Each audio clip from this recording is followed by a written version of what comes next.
The Fool, a novel written by hiermonk Savatie Bastovoi, based on the events described in the life of Saint Simeon, the Holy Fool for Christ of Edessa, originally composed by Bishop Leontius of Neapolis in Cyprus, and later included in the collection The Lives of the Saints by Saint Simeon Metaphrastes.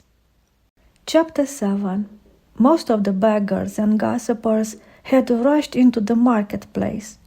Only the very old and the disabled, who could not move about easily, remained behind.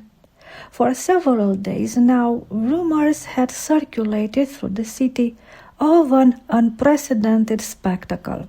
A certain philosopher, calling himself Zeno, had arrived and introduced a new trick that set the whole city buzzing like a swarm of bees. Zeno was said to be of Greek descent, though some claimed he was Syrian and had merely been educated in Greece. He gathered the crowd, captivating them with riddles unlike any they had heard before.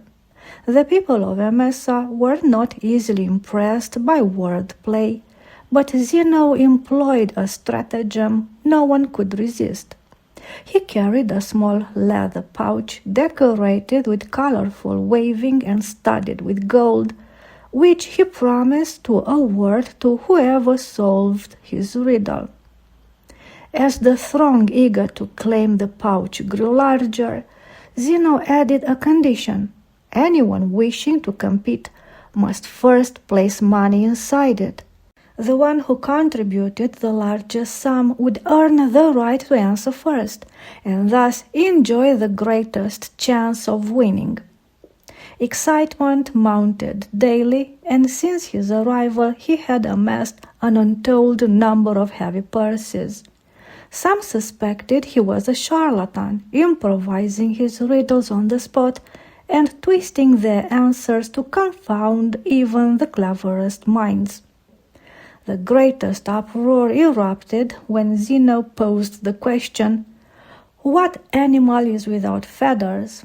The leader of the comedians, a stout man in his 50s, nicknamed the Horse, confidently replied, "The snake."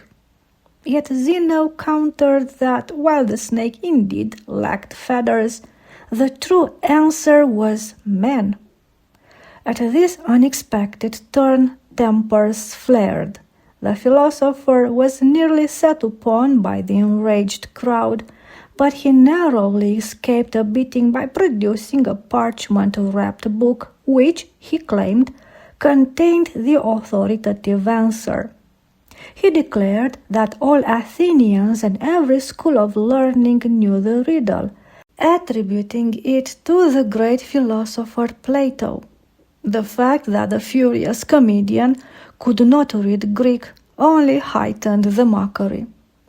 The incident ignited a fierce quarrel among the comedians themselves, for the Horse had wagered their entire day's earnings on the challenge, and all of it now lay in the philosopher's gleaming pouch.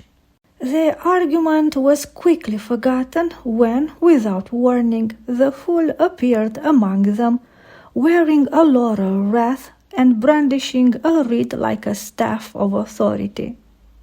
Slipping one arm through the neckline of his long garment, he exposed a bare shoulder, imitating a Greek philosopher draped in a toga. He stopped 5 paces before Zeno, raised the reed, and declared in a solemn voice, "Most honorable Zeno, philosopher from Athens, I welcome you among us. Simeon, the most distinguished philosopher of Emesa, greets you." He bowed deeply, and as he did so, his garment slipped, exposing part of his hip. He remained bent in that posture until the laughter subsided. "Words of your wisdom has reached me, philosopher Zeno," he continued.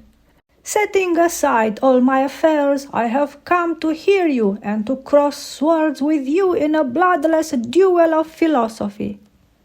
The crowd burst out laughing again.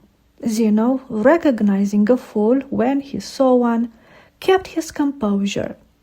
Wishing to display his own wit, he lifted his arm in a matching gesture and replied in the same formal tone to the fool, who now looked at him over his shoulder with exaggerated pride. "I greet you as well, philosopher of Emesa," Zeno said with a smile. "Though I am tired and the day is nearly over, I will show you the generosity of my spirit. Behold this purse desired by all. If you can name the exact sum it contains, it shall be yours, along with every coin inside.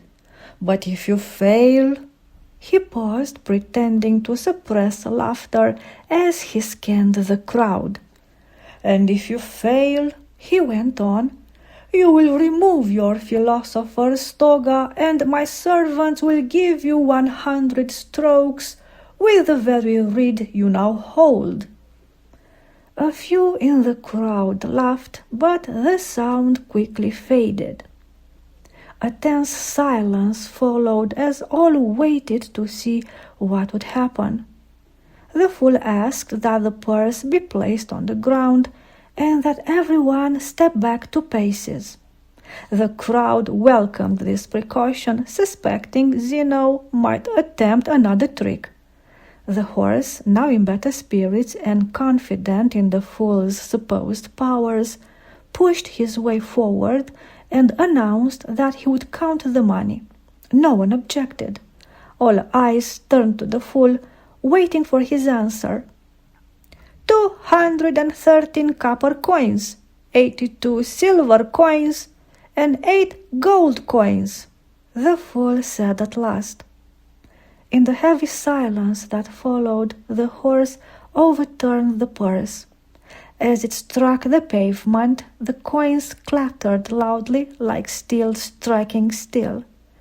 Zeno instinctively moved to step closer, but the crowd's sharp shouts forced him to stop. He settled for craning his neck to see.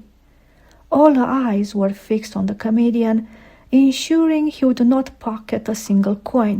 The horse deliberately positioned himself so that everyone could clearly see his hands, determined to prove he was counting honestly, especially since he was convinced the fool had used magic to learn the sum. He feared overlooking a coin or allowing one to roll away, which might give Zeno grounds to reclaim the purse.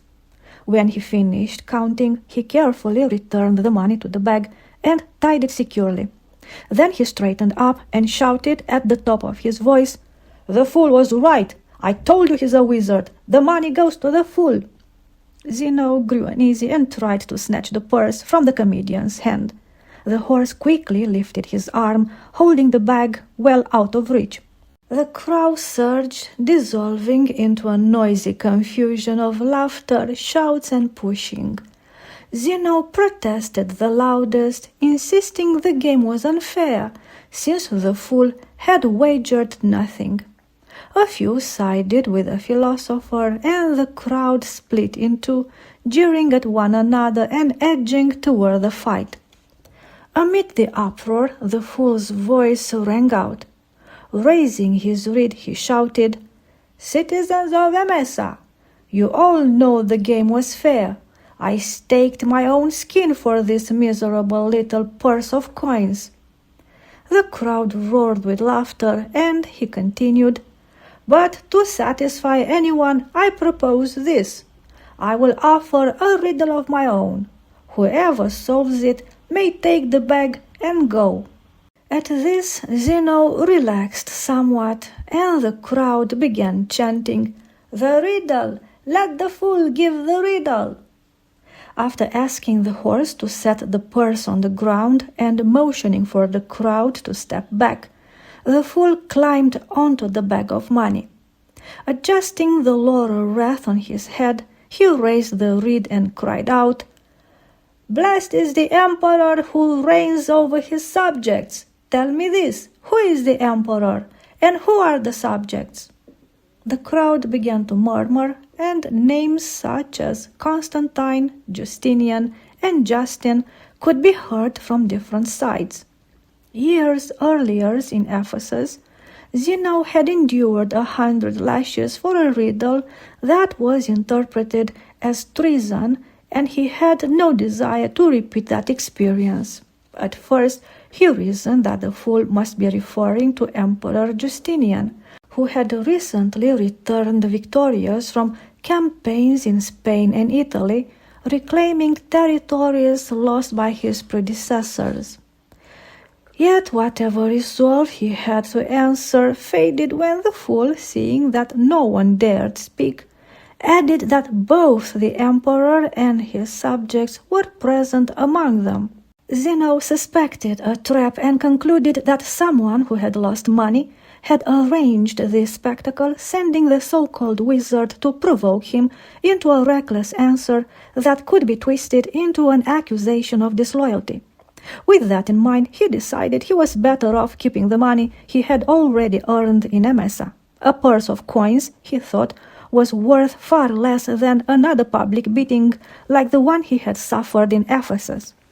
A tense silence fell.